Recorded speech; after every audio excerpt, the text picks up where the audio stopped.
Welcome back to Feedback, where the streets are talking because I've just been dropped from the villa because I didn't want to be in a situationship with Zach. Today's episode is about Love Island, a show that's been consuming a lot of our lives. But before that, there's another reality show that I want to talk about. Remember MTV's The Real World? It was kind of like Love Island. People in their 20s were stuck in a house together, and some of them fell in love, and some of them were maybe gay, except it was the 90s and 2000s, and people didn't wear bikinis all the time, except on the seasons in Hawaii or Miami, where they had, historically, the first threesome on reality TV. So why am I talking about The Real World? Well, because the 97 Boston season is currently trending. Former castmate Dr. Camila Phillips responded to a patient's post on Threads about her OBGYN practice moving to a concierge model with a $5,500 annual fee.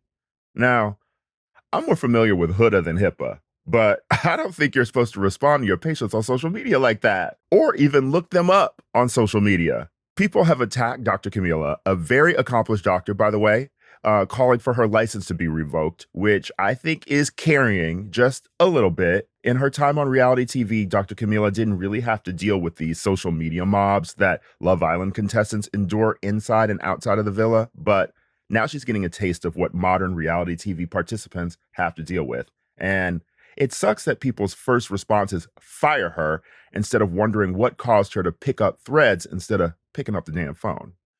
Anyway, the worst part about all of this is actually that we're moving into a hellscape of a two-tiered medical dystopia where concierge doctors even have to exist. Speaking as someone who just had a minor medical emergency in London this past weekend, I was very glad to deal with the NHS and their very cheap doctor-prescribed drugs. Anyway, instead of dragging Dr. Camila from The Real World Boston, can we focus on the actual terrorist of that cast? Sorry, I mean transportation secretary of the cast, Sean Duffy, who was also on Dr. Camila's season. He's busy pushing for his son-in-law, Michael Alfonso, to run for his old house seat in Wisconsin. And I would like to say to my fellow Wisconsinite, Sean Duffy, stop trying to fuck up my home state. Second, have you seen your son-in-law's eyebrows? He looks like Ursula. Is he trying to run for office or get a spot in the Love Island villa? Because Zach, I think you found your new situationship. As for Love Island, we're down to our final week in the villa for season 8 of Love Island USA. So for this episode, I tapped a true expert, Anna Peele. Anna is a Vanity Fair contributing editor and author of Into the Villa. Together, we dissect the buzziest friendships and storylines from the recent seasons of the franchise. Plus, we break down the evolution of reality TV and the psychological toll it takes on its stars. Anna and I also dive into her other specialty, the celebrity profile, from her infamous 2015 Miles Teller interview that terrified a generation of publicists, all the way back to Nancy Jo Sales' legendary 1998 profile of Leonardo DiCaprio that introduced the world to the Pussy Posse. All right, it's time, America. I hope you've all been doing your due diligence and exercising your right to vote on Love Island and your local elections. This is Feedback. Anna, welcome to the show. Thank you so much for having me. I'm so happy to be here, Ira. I am happy to have you here because I have loved reading your profiles for years, and there's so much I want to talk about in regards to that. But first, you published a book, Enter the Villa, and it is about Love Island. I was obsessively reading this. It is so good. Thank you so much. It was really like a love letter to the show. I was a super fan. You can tell, by the way. Yeah, it's not giving like, I'm just writing about this thing to write about it. No, I had been watching it for free. I had spent hundreds of non-billable hours just like recreationally loving Love Island. And so like writing the book was just getting to gossip with the people who make it and the Islanders and just like finding all the behind the scenes stories of all the things that I had already watched. It was just like a dream. You wrote this as a Vanity Fair piece first. Tell me how you go from I'm profiling the series for the magazine to, okay, I'm going to write a whole book about it. So originally the piece that I was going to do for Vanity Fair was going to be about Caroline Flack, who had been the host of Love Island UK and who had died by suicide in 2020. And then it morphed into a piece because she was the third cast member to die by suicide. Yeah. And so I just wanted to look at how the show had responded to that, how they were taking care of the Islanders to make sure that that didn't happen again. And then kind of this existential question of like, can you make a show that is as transcendent and intimate as Love Island in a way that doesn't destroy people's lives? Mm-hmm. So that story was very focused on the like well-being and the psychological impact of being on the show and the kind of fame that it produces on the Islanders. And then, Love Island UK had like a couple rough years. And I wasn't honestly quite a few. I have not watched in years. Gotta dip back in. Season 12 Okay. is like incredible. And I wasn't watching US because I was like, that's not scratching the itch that UK like did Yeah. for me, where it was like all the accents and all the slang. And it used to be in Vegas. I think the first season I watched was the Vegas one where it was on top of a hotel. That was a genius innovation. I later found out because of COVID, because they're like, how are we going to film this? And they're like, we're just going to take over a whole hotel Yeah. because the Vegas Strip is closed down. Mm-hmm. So I only started watching US in season 6. Okay. I was obsessed. And I was talking to my book agent and, we're sort of like, Love Island is a thing in America now because it had not been a thing. And then season 7 was so much bigger. It's a phenomenon, and like you can't ignore a phenomenon. Right. And season 6 also coincides with Ariana joining as the host. To be honest, I'm friends with Ariana, but also just coming off of Scandal and everything else, that was why I wanted to watch Love Island season 6. I wanted to support her, to be honest.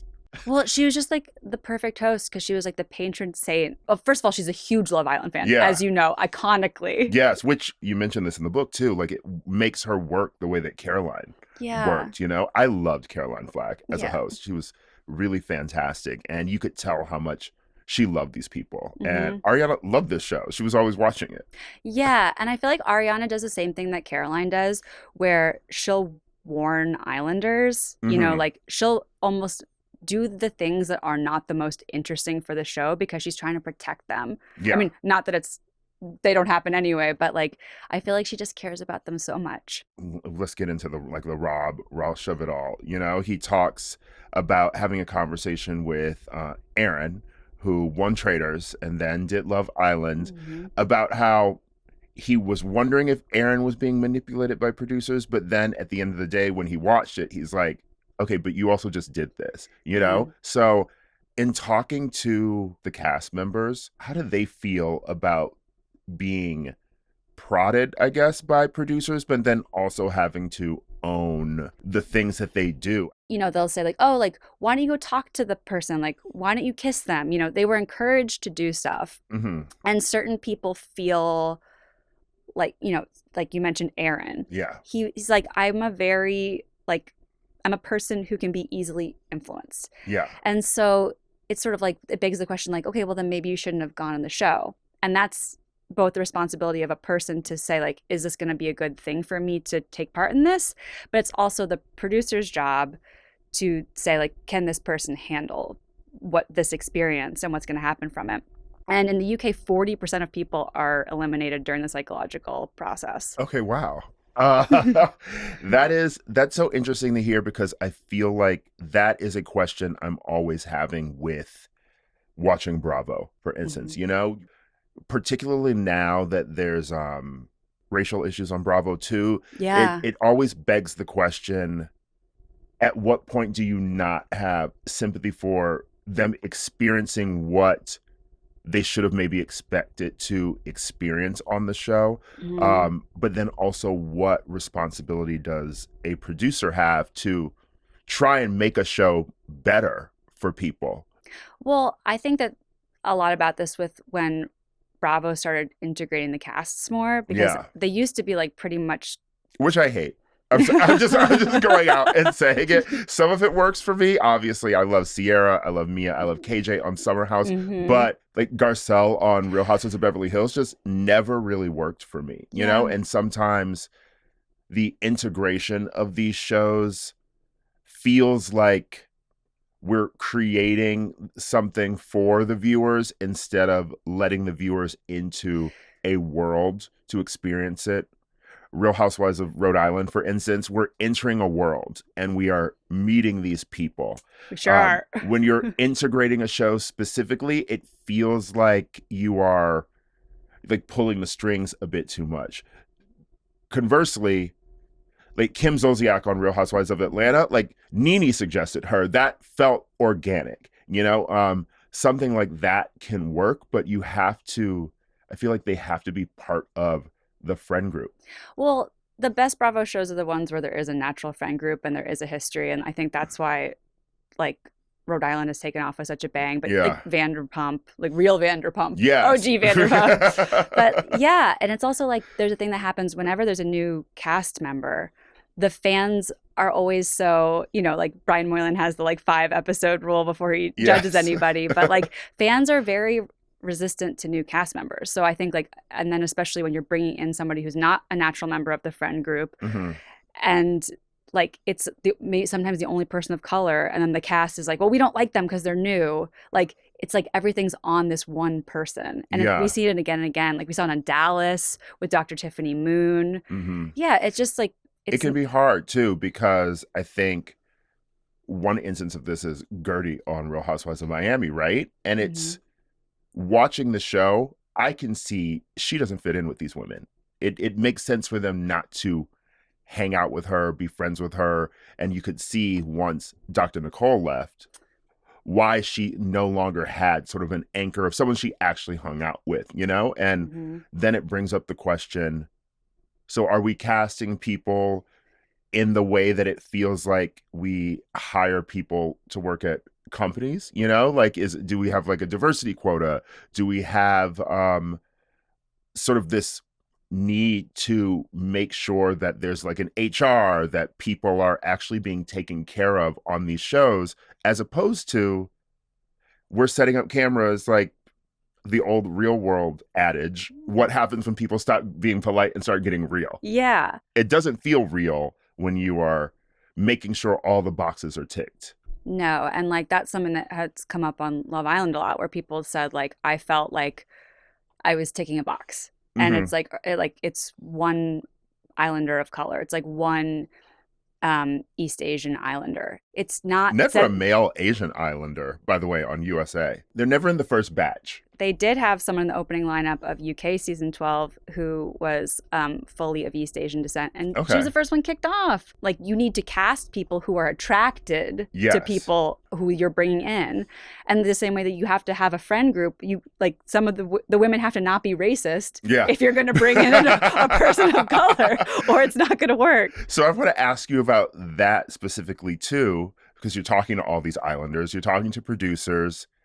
What did you garner from talking to these people about being asked what they're into, because you have to find people who are like into a lot of different races, or maybe you find people who aren't, but they're good for the show, Well, in early seasons of UK, like typically if there was an Islander of color in the opening lineup, they were not picked. Yeah. Which like that sucks. So what they started to do was actually look back, and they would prospective Islanders would have to show them like photos of people who they dated, so they could be like, okay, you've actually dated people of like other races. Yeah. Because like you can't just rely on someone being like, oh, I'll date anybody, Yeah, it's the personality. I don't have a type on paper. Yeah, I know. And so it's that. And then also like I feel like at the beginning, Love Island UK, it felt mostly like a show about white people where there happened to be a few people of color. And now Love Island UK, and I think especially Love Island US, it's just about people. Like USA is so much more diverse. It's so diverse because it was over-indexing with Black viewers on CBS. So like... Oh, even on CBS before it was Peacock. Yes. Okay. So like there were more Black people in that viewing demographic than there were for a typical CBS show. And they're women, so they're tuning in for Janae. They're tuning in for Serena. They're tuning in for Olandria. And it's... there's just always those moments where, they're not picked. Or they're like, I mean, Olandria went through that the entire season until Nick showed up. Nick clocked in, but someone else had to clock out for him to figure out what was going on. I don't know. Season 6 for me was very fun. I loved it. The toxicity that came out of it with the fan base after that, and then trying to watch Beyond the Villa, which was like watching paint dry. I was like, I think I'm good on Love Island watching it, just because there is, you know, this the vitriol online, like getting into the discourse of reality shows in general annoys me, which is crazy coming from someone who's always in the discourse. But for me, Love Island, it was easier for me to not watch it last year because it's only for a few weeks. You know, it's not like it dominates the entire year like Bravo. But that's what I love about it. It's like, I don't take part. I mean, I guess I wrote a book about it, so I guess I'm taking part of the discourse. But I'm not like in like the like subreddit, you know, arguing with people or anything like that. But I do love that it is this 360-degree experience, and it kind of like, it feels the same way that Scandival did, or like like this whole Summer House thing is, where it's like, you're talking about it with people and you're experiencing these feelings at the same time, and you're debating things, and like you're feeling empathy for people and you're feeling anger at other people, and like it feels very immediate in a way that like sometimes Real Housewives, I love Real Housewives, don't get me wrong, doesn't, because you're watching something that happened 4 months ago. So it's like, and then often we know what is happening too. You know, there's leaks, and there's so many Bravo blogs now. What they're going to tell you what's happening each season. Do you hate that? I do hate it. I do hate it, and I appreciate the shows that where the people stay offline, where they don't tease what's happening in the season, because I would rather go in blind. I totally agree. Well, that's why Rhode Island was so fun. Yes. Well, like, who are these women? Oh, you're going to find out everything about them. And there was so much information in just like the first episode. I felt it was overload. I rewatched the first episode. Luckily, this show has been great because it is a brand new Housewives show. And so any friend you have who has been wanting to get in the Housewives, it's starting with Rhode Island. So I've rewatched the pilot about 4 times. Wow. So just that you being with a friend, just being like, let's just start it. Well, it's such a rich text. I don't know. Like, I'm like really having fun with it. And I love crackers. Cheesy cracker. Give Alicia a cracker. I'm like, I want to see all of Alicia's dolls. Like, I want a doll tour. Yeah. I'm sure she'd give me one. Absolutely. And I love that it's in Rhode Island too, and we're in New York. So I have so many friends who will be like, oh, I grew up around there. Like, I've been to all these. Should I answer the phone? You should. That's for you. Hello? This is Brennan Carly, first time, long time. I have a question for Anna Peele. Anna, you and I and a couple of our friends just went to see Cats the Jellicle Ball on Broadway the other night, and you've also written this incredible book about Love Island. I would love to know, combining those two things, which of the Jellicle cats do you think would succeed on Love Island, and why? And B-side to the question is, if you had to cast any Love Islanders in the Jellicle Ball, who would you cast and why? Thanks. Bye. This is an amazing question from an amazing viewer. I would cast Rum Tum Tugger. Okay. With his little thong. I think he would really thrive in the villa. The Jellicle Ball is fantastic, by the way. It was so good. I've had the song about Jenny Anydot stuck in my head, and I'm like, I would like to swap it out.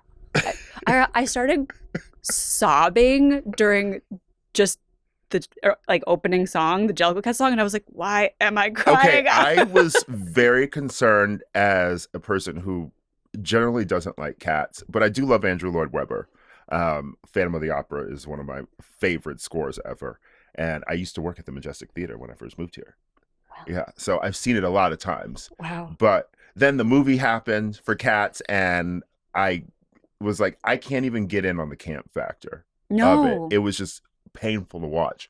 This show, it's beautiful.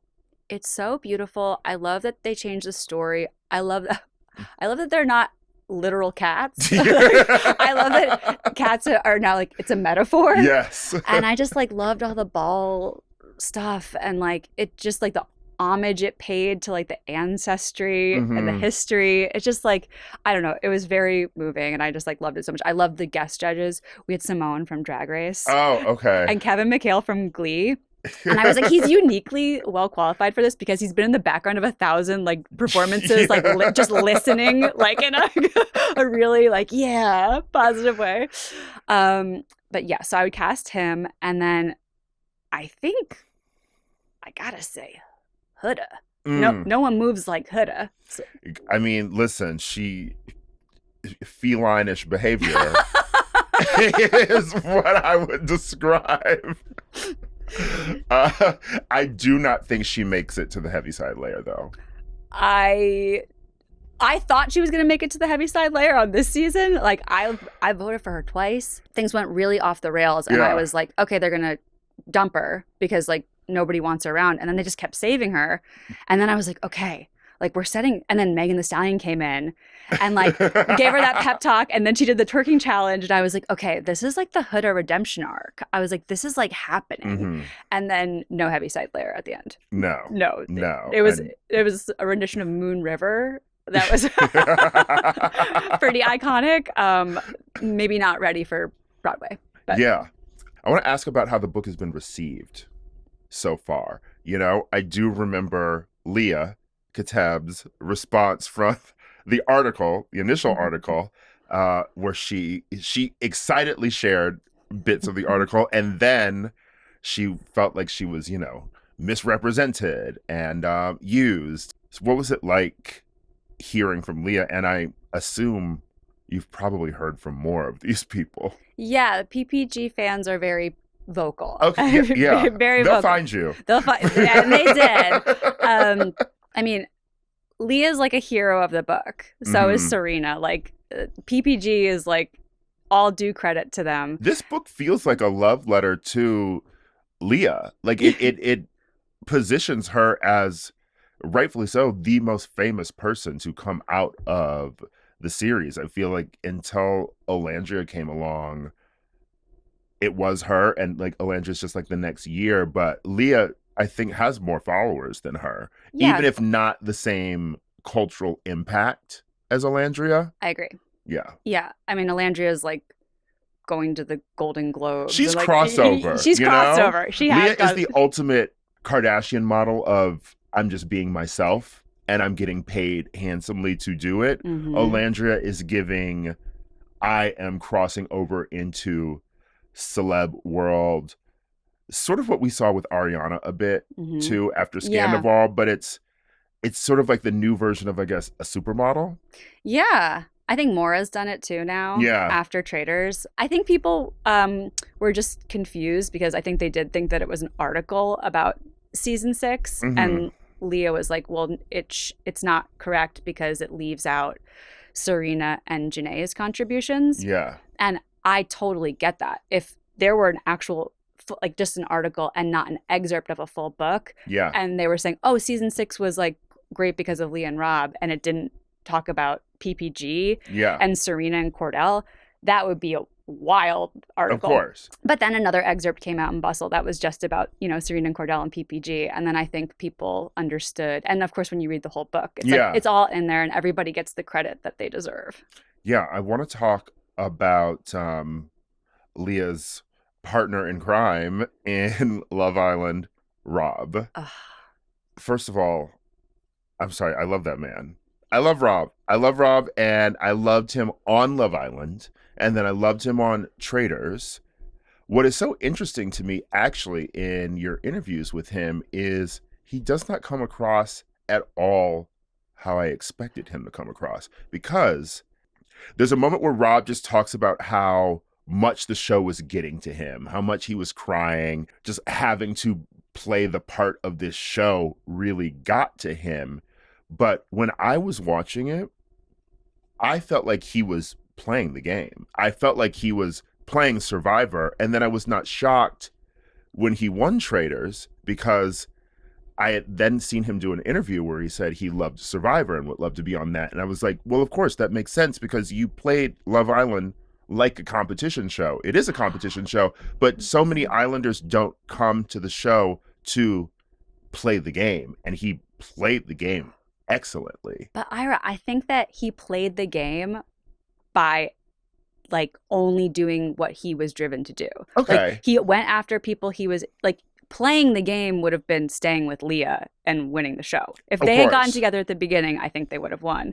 But he went with who he was the most attracted to. And then he had sex with Cassie just like randomly at the end. That's not good. That's not good gameplay. That's not like strategic. He was just like, I just want to have sex, you know? Yeah. And like, he loves bugs. Yeah. But I think that like, I truly don't think that he cares about being on TV. I don't know. He seems very disillusioned with the kind of influencer brand stuff that like most people do, even though it feels like they're just throwing money at it. Yes. Like a producer said, like he could just take or leave any of this. And I feel like that like just sort of like insouciant, like I don't care is like, I mean, it worked for Leah. Yeah, You know? it really works with a reality star, to be honest. I feel like with Love Island, you have a lot of people who really want it, right? But the best housewives, for instance, are always the people who, they don't need this job. They're doing it because they maybe, you know, have an itch they want to scratch with fame, or they're just like having fun because they're bored, but they don't need the check. Can I ask what you think about then someone like Dorit? Who needs Well, this I was check? thinking about Dorit, who is maybe not coming back next season, which I heard that, but do you believe that? I don't know. I honestly feel like it's cruel because she does need that check. I know. Alex Baskin, the executive producer of the show, said that it wasn't true. Okay. But, you know, producers say things. But the Amanda thing seemed to be true because she decided she wasn't going to come back. But maybe she will now that Rihanna has DM'd her. I would. Yeah. If Rihanna told me to do something, I would do it. I'd be like, release some music first. How about that? Let's make a deal. I don't know. I can't tell whether I would rather have a new Rihanna album or have Rihanna host a reunion. Like, I feel like both would be like equally incredible. My thing about Dorit too is, you know, to go on this tangent, is she is sort of the class of housewife where I feel like she maybe thinks that she is better than reality TV in general. Like, she's part of Real Housewives of Beverly Hills, but that's just her job.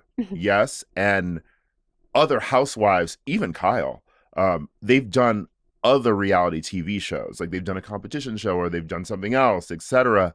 And I think it might be time for Dorit to get a second job, do another show, like be on Traders or something. Oh God. Or at this point, like, she loves Mo. Go on that like Fox special ops show that I guess Mauricio is doing with one of his daughters. I haven't gotten into that one, but Absolutely not. Me neither. But I think it's time for her to diversify. I think that's a good idea, and I think that putting her in with some new people, because like I feel like she and Bose have a nice dynamic, and I think even though Her bodyguard. Her bodyguard, yes. Yes. But like, this is contradicting everything I said earlier, where I'm like, they have to have pre-existing relationships. But it's like, I would like to see Dorit in a new context. And I think that could be the freshening up that we need. But I am just tired of having the same argument and like her walking away and the cigarettes. And it's really Days of Our Lives. It's the same storyline's been going on for 10 years, it feels like. And she's going to be possessed by the devil next month. Ooh, twin? Yeah. Dorit's evil twin would be fun joining the show. Or reveal that she's been replaced. The real Dorit is being held captive somewhere. I love that. Yeah. No, the new thing works on Housewives at times, and it works for Love Island, you know, because you either want pre-existing relationships on these shows, or you want to watch new relationships be formed, and whether or not they're romantic like on Love Island, or it's so much fun watching a new friendship form on TV. Yeah. And like that's kind of the magic of Love Island, which is that like it's so silly, like it's so self-consciously silly, and like the narration from Ian Sterling is so jokey, and like when you go to the villa, it's like a fancy actual nice villa. The one the American version's filmed at a resort, which is a nice resort, but they just like staple plastic on everything to make it into the set. Very American. Very American. Single-use plastic. We love it. But it's like the trick of it is that like they get lulled into this false sense of security because they're like, oh, the challenges are so silly. This is so silly. And I think that they're also like bored in the way that you get bored when you're on like vacation with no Wi-Fi, like in like Europe or something, where you just start like playing games, and they're together so much that I think they just like, they're like, well, I'm not going to find love here because this is like silly. And then they're They do. relaxed enough to do it. And then the producers have these challenges and they mimic things that happen in real long-term relationships. And so they're able to like speed run a relationship over 6 or 8 weeks. The boredom does a lot. I did a reality competition show, well, game show. What show? I was on the floor. Oh my God. Wait, how was it? It first of all, it was great. It shoots in Ireland, shoots in Dublin. They flew 100 of us out. I was on season 3 of the show. And for those who don't know, who are listening, it's The Floor is hosted by Rob Lowe. And it is, you're all on these squares and it's a trivia show and you're competing based on like a trivia category that you're assigned. Ostensibly, it's one that you talk about with the producers. Beforehand, I had several options and they went with one that worked for me. Some people are not picking theirs, like someone will get like U.S. history or cars or plants, and they absolutely did not pick that. But you get to study while you're there too. Okay. I was Real Housewives. Oh my God. So you must have done amazing. You must have won. Oh no, I lost. How did you lose? So this is the thing about like meeting people and being lulled into this like false sense of security or whatever. One of the contestants knew who I was. He was a fan of my podcast, my former one, Keep It. And we chatted a lot about pop culture and things, but he insisted that Housewives was his blind spot. And by the time we got to, I lasted to episode 6. By the time we got to episode 6, he had enacted a plan of, you know, taking down like people who did history or like politics or like whatever else. And then by the time he got to me, he challenged me to Real Housewives, and I was like, but he doesn't know anything about Real Housewives. And then I realized it's happening in the moment, and I was truly blindsided. Like I was being sent home at Tribal on Survivor. Okay, so were you, because like obviously that was a big thing on Traitors this season where Candace was like accusing Rob of like betraying her, and he's like, it's called The Traitors. It's a game. So did you feel like that was fair play, or were you like I was pissed, but I felt like it was fair play. And when I went up there, I played into it like I was mad, you know, and I was like, you know, like I'm never talking to you again, etc.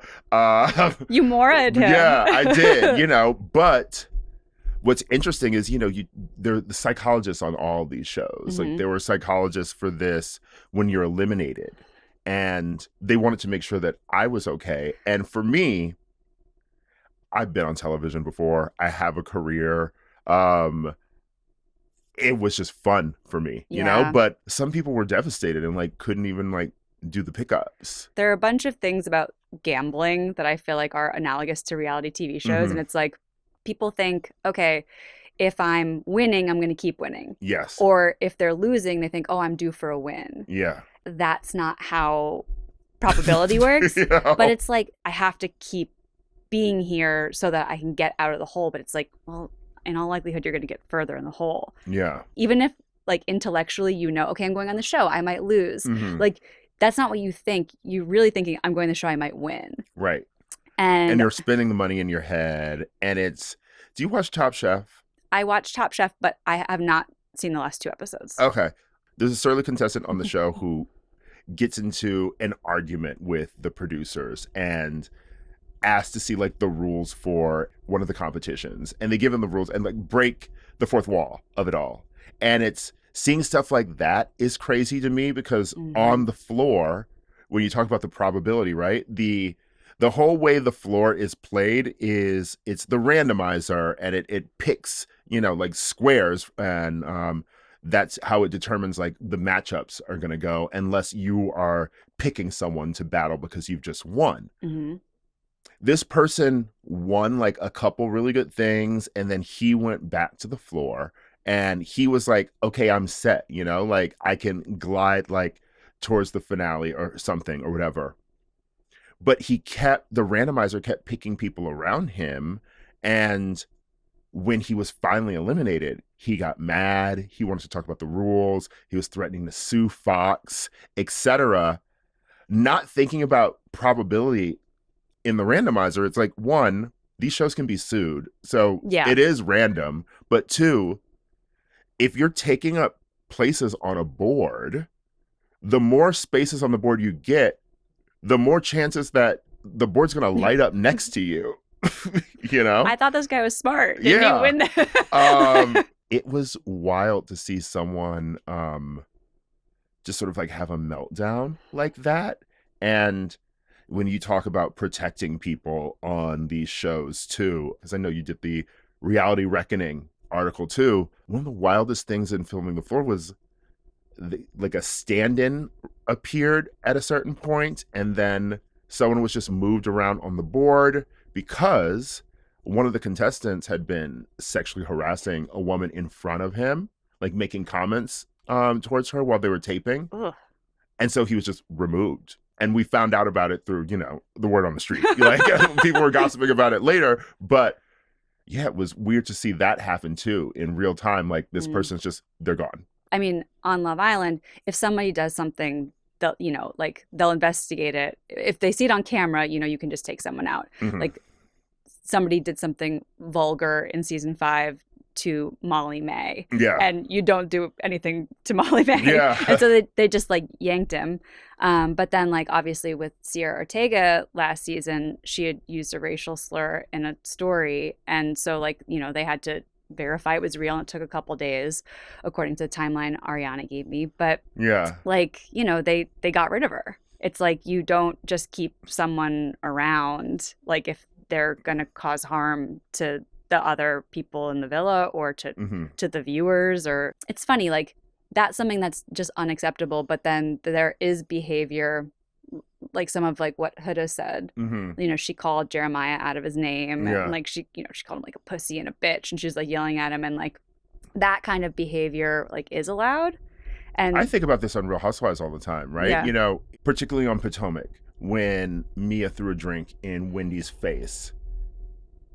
It was interesting seeing the conversation that happened online, and it had to do, with colorism and race. Yeah. And it was just, it was weird for me taking it all in, because as a person who's watched reality television for decades and Housewives also for 20 years at this point, throwing a drink in someone's face on Housewife used to be like the norm. There's a reason why the 30 Rock episode has like, where's my throwing wine? Like if this happened on Jersey or something, it wouldn't be a problem. Even when, like, remember when Ramona threw that glass when they were Yes, in the and lake? Kristen Takeman. Yeah, her lip got cut. Yeah. Like that. So that crosses a line to me where it's like, well, that is assault. Yes. Like if someone's bleeding because but you threw nothing happened after that. Right. It is like, well, how it is with Bravo. It's like there are no red lines. Yes. Everything is case by case, and it's like depends on what the shooting schedule is, and are they in season, and can they Yes. well, literally, like, can they address it, or like on screen, or is it something, when Sassy and Kristen got let go because of the racism incident, and it was because they weren't filming because it was in the middle of COVID. And the producers said to me, if that had happened while we were filming, I think we could have had like a conversation about it, and we could have like put it in the text of the show, and we could have dealt with it constructively. But because like they weren't filming, it's like, well, we can't just like keep them around forever when they did something horribly racist to another cast member. And again, that's a situation where she was the only Black cast member. Yeah, Faith. Yes. I mean, I remember the days when who was it? They assaulted Tanya with the toothbrush. I mean, wild stuff. But then they wound up cutting out Dee, like from like a whole season. Yeah. And she made it really far because she'd done something racist. Yeah. It's like I feel like the standards have really changed, even on Bravo. I think like things do seem a little bit like safer. I don't know if you feel like that. I do feel like things are safer, because it's interesting how there are obviously calls to make it safer for people on the show. But when you think about the show in the context of Bravo, things are a lot better than they used to be. Yeah. It's like Kim Zolciak used to say crazy stuff on Atlanta, At the beginning of Love Island, it's like in the first season of UK, you could drink as much as you wanted. People were getting drunk. It was like, and then it's like you get into the issue, and this comes up on Housewives too. It's like, if you're so drunk on camera that like you can't really like you don't even know enough Brandy to consent. Glanville. Sure. Yeah. It's like, then like, is it okay to like film that person? Can they, you know what I mean? And so we saw that with Sonia a million times. Yeah. It's Dorinda, you know? Yeah. But these people signed something, obviously, so they can be filmed. And They mentioned that, ITV mentions that in the book. You know, it's like, legally we can, but we don't. Well, yeah, they cut people off now. People get 2 drinks a day if they want them. Okay. And it's like that, they're very strict about that. Traders doesn't even give them liquor. They don't, that's fake alcohol? It's fake alcohol. Huh. Yeah. It's like I can't- apple juice. Can't believe Dorinda agreed to that. That's why Dorinda was so boring. She did better season 2. With a little crush on Rob. Yeah. Who wouldn't? I know, right? Like the heat. The heat. Hello? Hey Anna, this is Eileen Carter and I'm the style editor at GQ. Since I started working in magazines, I've heard a lot about how the stakes of the celebrity profile have changed. From what I've gleaned, things have definitely changed since your great Miles Teller profile from Esquire in 2015, which came back up in the news recently because he said something about how that story made him not want to do traditional press ever again. But for me as a reader and also as a writer, that profile was so great in part because of how candid he was being. His comments also highlighted this renewed tension between celebrity profile subjects and journalists. Something that stood out to me from your Charli XCX cover story for VF was her own awareness of the act of being profiled, and as you wrote, how she openly questioned your methodologies as a reporter and whether or not she could trust you enough to answer your questions. And what I'm wondering is, how do you navigate these dynamics in your work now, and what are your methods for writing a profile that still feels human and candid? That is a great question. I thought it was funny that Miles Teller brought up that profile. I'm like, no. Iconic profile, by the way. That was Thank you. I've always. What's so interesting is that I used to be a big Miles Teller fan. To be Yeah, honest, I think he's a great actor. he is. And when that profile came out, I obviously like he took it one way, but I thought it was great because I was like, celebrities aren't this candid anymore. It was so much fun. Well, I had so much fun doing it. And like, he was a charming dick during our interview. And I think I make it clear in the profile, like, I'm a dick too. Like, Yeah. it's like, it's just like 2 dicks, like, just like cutting it up. Like, we're having fun. I think that if he heard the audio tape, he would not feel maybe like it was so misrepresentative. That's the thing, is like, profiles hold a mirror up to the subject. Hmm. If the profiler does their job the right way and they do capture you, it's like you might not like that, and it might capture a part of yourself that you don't like or that Mhm. you're not aware of. But yeah, I mean, access journalism is obviously going through a change. You know, like, Yeah. there are celebrities interviewing other celebrities. You know, people are going on podcasts because they're like, okay, I want to make sure that like I know everything's going to happen, and that, you know, if they're doing a celebrity podcast, you know, they can say like, I don't want to answer that, or can you take that out? They're, Mhm.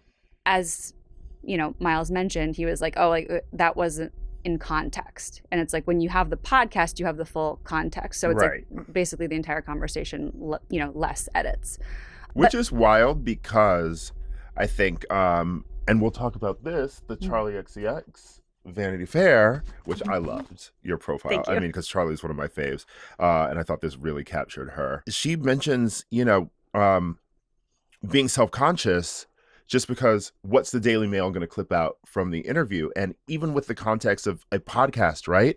Someone does a podcast interview, the general public isn't going to listen to the whole interview. They're going to look at the quotes that are pulled out. Mm-hmm. Or the clip. In the clip, yeah, and that can also be, that's always contextless. It is. And I also think, like, I did a profile of Ari Aster, and Mhm. Ari Aster did not want to be profiled. He's the filmmaker who made Hereditary, and I love Ari Aster. love. Yeah, he's a great interview. Yeah. Yeah, I interviewed him for Eddington, which I enjoyed. Yes. And you know, me being me, I was like, I really enjoy sort of something along the lines of, I really enjoyed this one. But also mentioned I love Hereditary. So he read between the lines. He's like, "Oh, you didn't like Bo?" I did not like. I really. That's a 1 star on Letterboxd for me. Well, he said he's like, I wanted the audience to feel exhausted, and I was. Yeah, you were.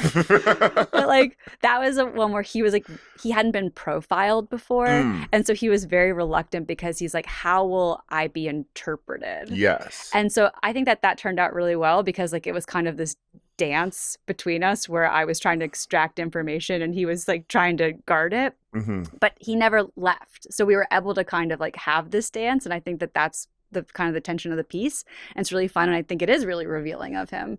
And then I don't know, there are some people who I think maybe it benefits them to be more mysterious, like someone like Tom Cruise, like obviously doesn't do interviews, like Denzel Washington doesn't usually do profiles, you know?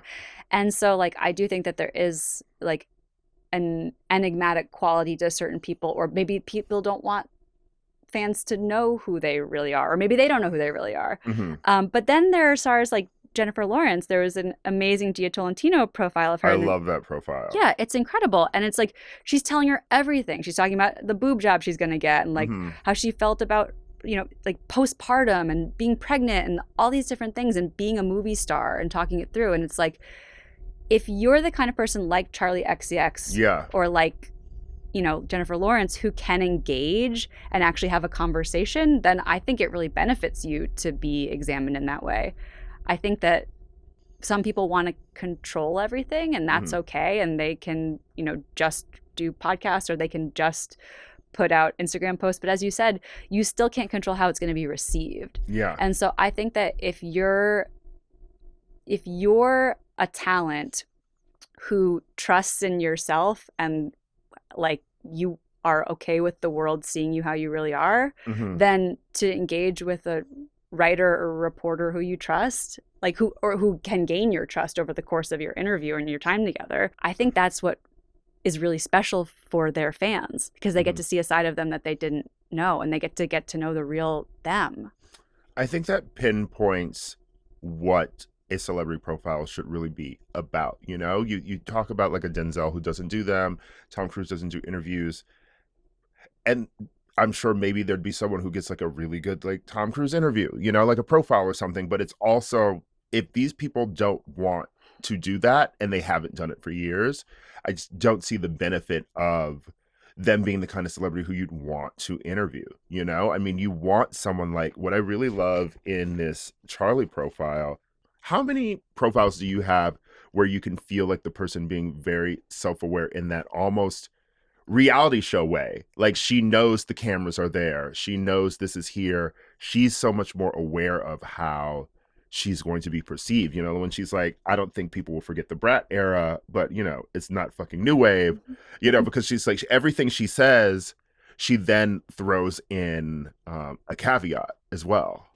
Well, it was interesting because like any great reality star, it's like maybe you don't forget the cameras are there, but you have to be able to like relax. And like there was like at the beginning, I could see like she was kind of like a little bit more guarded and cautious. And then like there was just a point where she decided, I could see her deciding like, okay, I'm going to do this. Yeah. And then she just like lay down and then started talking. And I was like, oh, we're in therapy now. I love it. But like, honestly, like I like really like almost everyone I interview. Yeah. Because sometimes people will come to me with an assignment and it'll be someone, and I'll be like, I'm not the right person because I just don't care for them or their work or whatever. Or I'm just like, as a person who consumes culture, you know, like I feel like we both do the same way. It's, you get someone, it's like, well, I really don't think of them. So it's like you know, so it's like, what am I going to write? Well, but I almost always find that once I start doing my research, like, I profiled Kirsten Gillibrand while she was running for president. And I was just like, I'm not really that into Kirsten Gillibrand. I don't think she should be president. And then I started like reading her books and reading her speeches. And like, then I trailed her in Iowa and I interviewed her. And I was like, you know what? Like, even if it's not like, oh, I would vote for her to be president. It's like, I like to get to a place where like, I get it. I see why she would be a good president. I see why she thinks she would be a good president. I see why she operates the way she does. So it's like, somebody you can like grow to understand them in a way where you're like, I really like them just because I know them and I feel like I get them. And I feel like all these different things that I've seen about them, like your job as a profiler is to figure out like what's the umbrella that all those things fit under. How does this make sense? How do all the disparate parts of their personality and that we've seen like come together? And so I don't know, I love like when somebody's complicated, or even if if someone's reluctant, like I can work with that. Yeah. But sometimes I'll be doing an interview and it's just like not going well. Yeah. And so I'll turn it over to them and I'll be like, what do you want to talk about? It's like these are just like the dumb questions like I had, but it's like clearly like let's talk about what you want to talk about. And so it's like giving control back over to them so nobody has to answer any questions that you asked them. You're allowed to ask whatever you want, but they don't have to talk about anything they don't want to talk about. And like I feel like kind of going with them and then of course pushing back against them if you're like, wait a second, that's not how I see it or whatever. Like a little bit of tension is nice. What I find really interesting about this profile too is that, you know, it's within like the umbrella of the new Vanity Fair launch, and you've been doing profiles for quite some time. Have you found that your approach to doing profiles like now under the new Vanity Fair has shifted a bit? I mean, I always take into consideration what the editor's sensibility is and what their values are, but like my job is to like find out the as close to the truth as I can get. Yeah. And it's like, okay, well, you need to protect the access so you don't just go after somebody, which I would never do anyway. Right. But to be provocative is like, that's what happens when you get at the truth. That's what happens when like you poke a little bit. And so like, I don't think my approach has changed at all. Like I profiled Bianca Censori. Yes, yes. Ye's wife. And I feel like that was a pretty provocative choice. And Was this a pitch of yours? Yes. Okay. After the Grammys, during what turned out to be Ye's manic episode, where he was using anti-Semitic language, to put it mildly, and selling shirts, selling Hitler shirts, yeah, no good. So I had like read reports like, oh, like maybe she's leaving him, and so I was like, well, it'd be really interesting to talk to her if she is thinking of leaving him, because at the time I was like, is she being like trafficked like in front of us? And that's literally what it felt like. Yeah. And so I was like, well, now she's free and she'll be able to talk. So I looked up who her publicist was, and it was easy. And then it was Milo Yiannopoulos. So I was like, well, I'm not going through those routes. So I guessed her email address, and it was her. And we wound up talking off the record for months and months. And then finally she was like doing her first art show in South Korea. So I went, and like she had said like, I'm only going to talk about my art. Like I'm not going to talk about like anything personal. So I was like thinking about the interview, like, okay, like I know all these personal things about her because we've spoken so much off the record. Yeah. How do I do this interview when the parameters are so narrow? I was like, can I frame the questions like through the lens of her art? But then I also had just had this feeling, just because of how she'd been, because she's truly delightful. Yeah. I have to say, she's very charming and funny and smart. She is speaking very openly. Yeah. In this profile. Yeah. But, and like, of course, like I got there, she just said everything. Yes. Yes. One thing I want to say is, isn't it great when you guess the email? Yeah. I mean, that is a like one of the greatest gifts when you're trying to interview someone or like just ask for anything from someone. When you guess the email, it is always beautiful. It's beautiful. And I've come to realize like, so like obviously like I feel like I shouldn't like say all the secrets, but they're going to change their emails. But it's like, if it's not like first name, last name at Gmail, you gotta check the more fringe like hosts. Yeah. And then it's like, that's or like like the secret. Figure out like a period or something, whatever. And depending on the age, it's an AOL email. It could be. That's a chic move, though. Don't you think? You're like, I didn't convert. Like, I'm still using AOL. Like, I don't need to do that. What's interesting, too, is that I was writing at GQ when you were there. The first profile I ever did for GQ was actually Taika Waititi. Oh my gosh, he's a wild man. You talk about going in and setting the scene for an interview, right? This interview is for Thor Ragnarok, and I remember I actually was looking up the details of the profile, and I saw we were on the same email for the screening.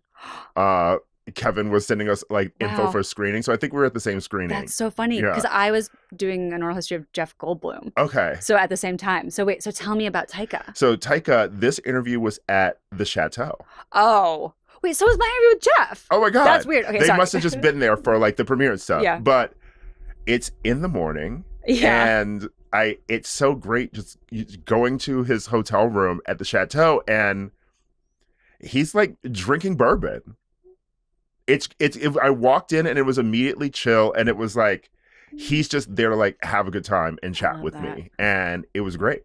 I love that. Like I love when you just like show up and you're like, oh, it's fucking on. Yeah. Like that's the best. Wait, did you drink with him? I did. Yeah. Amazing. I had to. Yeah. You had to. Yeah. You had to. Being at GQ and you started in men's magazines, what was that like then when men's magazines were men's magazines? I mean, what's a men's magazine now? I mean, it's like Playboy isn't really one. It's a women and gay men's magazine. Yeah. GQ is figuring out itself now. Mm-hmm.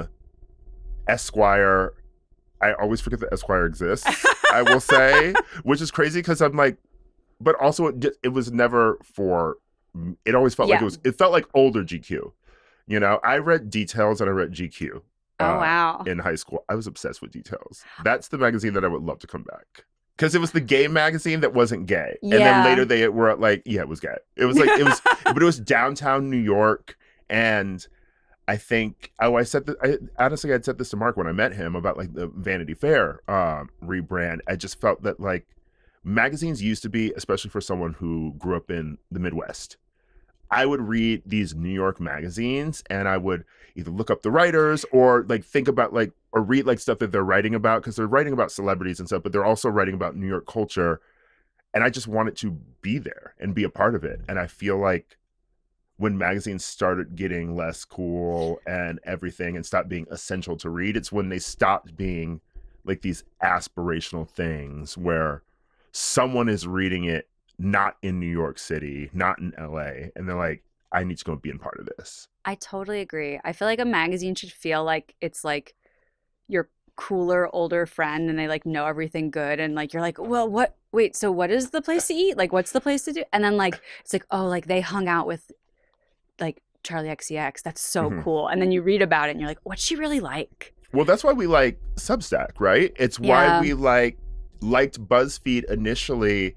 It's why people's newsletters are like the most popular for any newsletter. Even if you write like a really good like newsletter that's like either like an emotional story or it's like a critical like essay or something, the ones that are going to be the most popular are your recommendations. And to this day, people want to find a voice that they like, a voice that they trust, and then they want them to tell them what to listen to, what to watch, what to read. And like sometimes like almost like what to think. Yeah. It's like, what do we think about this celebrity? And it's like, you're like, oh, I don't know, like you like learn. Yeah. And it's interesting in this world where I feel like it feels at times like everyone wants to be a creator, right? Mm-hmm. But there are still so many people who want to be led, want to be told like what's cool, what's hip, like. Because so many creators are just like, they're demonstrating their own version of a trend that somebody else created. Like how many creators are creating out of whole cloth, you know? Yeah. I think that like some magazines all started to feel a little bit the same. And I know like it was when I worked at Esquire, like there was a thing at Hearst where there was like a centralized news hub. And this started like late in my tenure there, but like they would write stories and then they would be published on multiple magazines websites. And it's like that magazine has to have a voice. You have to, and it has to have an identity. And it's like if you share an identity with other places, then you're taking away what's singular and unique about yourself.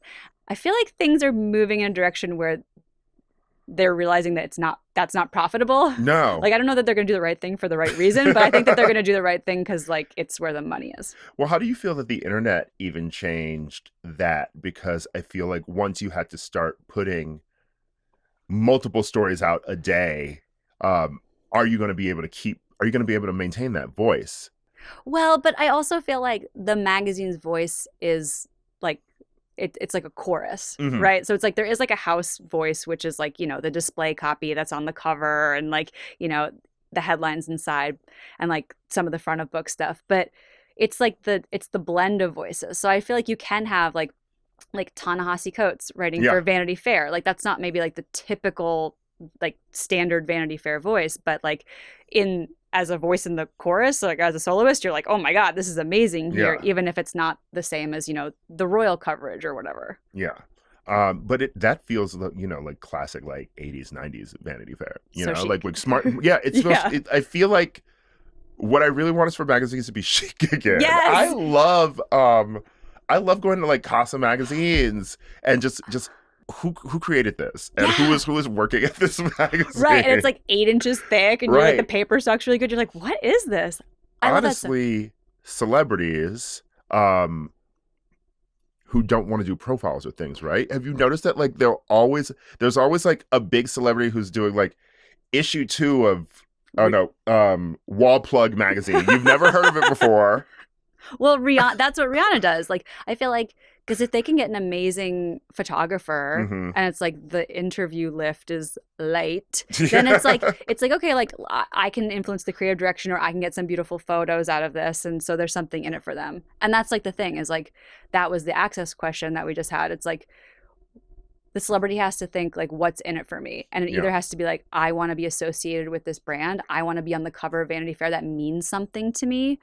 Or it has to be like, there's something I want to say, or it's like they have to promote the project, or like maybe they do just really want like a gorgeous photo shoot. Mhm. But like magazines, like it's their job to provide that vitality that celebrities want to latch on to.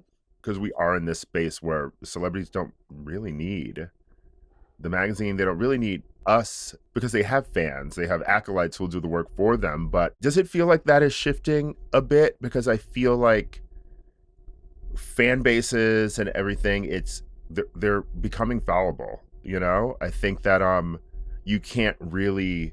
I think so many celebrities, maybe musicians now too, are finding that you can't really rely on your fans to be your 24/7 street team anymore. Like you actually like you have Lizzo right now decrying the fact that she doesn't have any like publicity for her album while also doing publicity for her album. But you need someone actually sitting down, doing an interview with you, like promoting you in an organic way that feels like the ways that people are traditionally used to consuming press or publicity or you as a celebrity.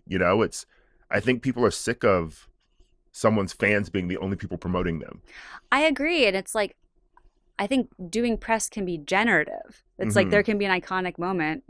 There was an iconic moment with Charli and New York Magazine where Brock Collier asked Charli about Taylor. The silence. The iconic silence. And it's just like, that wouldn't have happened. And that was an iconic moment for, of course, New York Magazine and for Brock, but also for Charli. Yeah. And it's like, you can make your own iconography, but like not everybody is like an artist like Charli who's just like generating and coming up with like new things like that. Some celebrities need like grist for the mill. Of course. I love reading old profiles, by the way. Who have you read recently? I love the like Frank Sinatra Has a Cold vibe of one where you can't actually interview them. There's this New York Magazine profile of Leonardo DiCaprio. The one that Nancy Jo Sales does. It's so good. And then when she gets the Leo lookalike, it takes him to Planet Hollywood. It's fantastic. It's iconic. Because like that's somebody who doesn't do a lot of press. Yeah. Like when he's doing press, he's usually doing, it's like a very short period of time, or he's doing it, he's like, it's him and Martin Scorsese or him and Quentin Tarantino or something like that. Like he's not going to like talk about his life, but the mystique around him is created. I think a Right Around profile is iconic. I mean, Leonardo DiCaprio had a rumored fling in '98 with Vanessa Trump.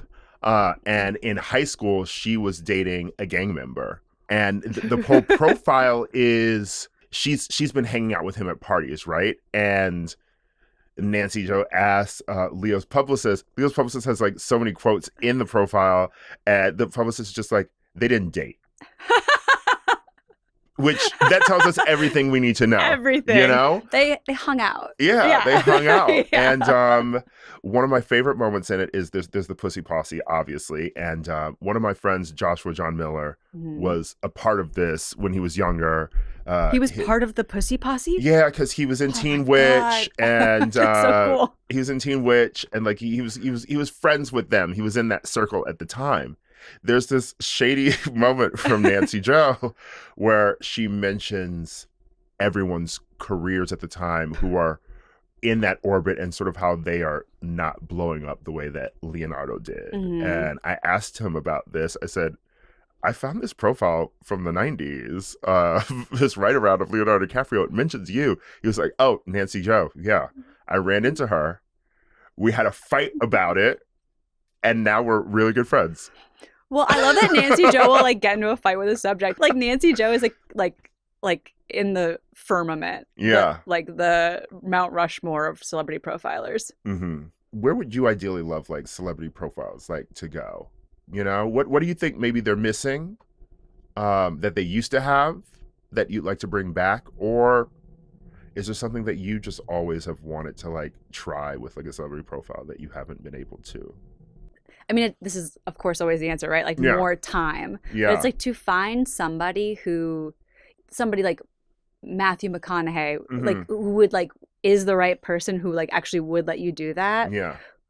I'm not talking about the kind of, like, even though I love those profiles, but, like, the GQ, like, kind of, like, sleepover series, yes. like, which were very iconic. You mean for, like, months, like, spending time with them at different locations? I do like that, like the kind of Boyhood, like version I mean, of like a profile. do a Richard Linklater one where I would love like someone to drop a profile where it's I actually spent a decade with Matthew McConaughey and here it is. But like I feel like you could do that like over time and like you could see somebody grow or like follow somebody throughout an entire presidential campaign or like an entire movie and just like check in with them throughout the process. You want something different with the form, right? Like, did you read that amazing, it was an Arena Alexander profile of Tom Sandoval in New York Times Magazine? Yes. Of course you did. And like, that was so interesting because it's about Tom Sandoval, who's an interesting, if terrible person. But I just loved how it was like a metaphor for an entire industry. Yes. Like, it's like, what does being on reality TV do to a person? Like, what kind of person becomes like a reality TV star he really is like a top tier reality TV star. Yes. And then how does that impact you? Like, do you remember that part where he like wanted to talk about something, but he was like, but I have to be on camera. Like, it's just like to live your life that way and have how your like brain chemistry must change to like, so that you can create great TV all the time. Like, that's really interesting. So I like when people represent something broader in culture. I think you do that really well in this book, by the way, because I've always been fascinated by the concept of a reality television star. Because you're famous for playing yourself. And then if like you're cut from the show or if you are trying to like make things work on the show to keep your job, you're playing yourself still. And what does that do to your psyche when it's like you were famous just for being you? Sandoval's job is being Sandoval. Honestly, Traitors changed the game for Sandoval because he became fun to watch be a mess. Yeah. Well, I think he unfortunately became the number one guy in the group. Yeah. And that was like the worst thing that could have happened to him. Yeah. Sort of like how like, I don't know how you feel about Kyle as like alpha in Beverly Hills. Like to me, she was always like the best like sidekick. To Lisa Vanderpump. Yeah. Yeah. Once Lisa left, I feel like it was sort of like the Wizard of Oz curtain was pulled back, and it's just you see her machinations every year. I think that Beverly Hills would be very fun, get a new breath of like fresh air, like, you know, like a Flatliners like moment, like coming like back from the dead or something. Or maybe I'm thinking of Pulp Fiction with the adrenaline. But I think they both work. But they both, yeah. I think they're scared because of what happened with Roni. Of course. I think they're like too hard of a pivot, and like I feel like we're like Roni's Roni like getting was CPR. the hard pivot, and I don't know. I think that like the good days of Beverly Hills are long behind us, and it's a different beast now. But I still think you could infuse some new life into it. I think that it's too valuable, and I think that they're scared to play with it because they like, you know, obviously ratings are declining everywhere. Yeah, you know it, and so it's like I remember Andy saying once, like once we start doing like the All Stars versions, like you'll know like we're kind of like we're cooked. And here we go. Here we go. We're going on a road trip. And so it's like I think the IP is so valuable that they're like we can't fuck this up. We can't take a big chance with it. But even though like taking big chances is how it got great in the first place. Yeah, and it's wild because like at the end of the day, what, are we going to watch these women until they're 70? Yeah, I might. I mean, yeah, of course, I will. Anna, thank you so much for being here. Thank you so much for having me, Ira. This is so much fun.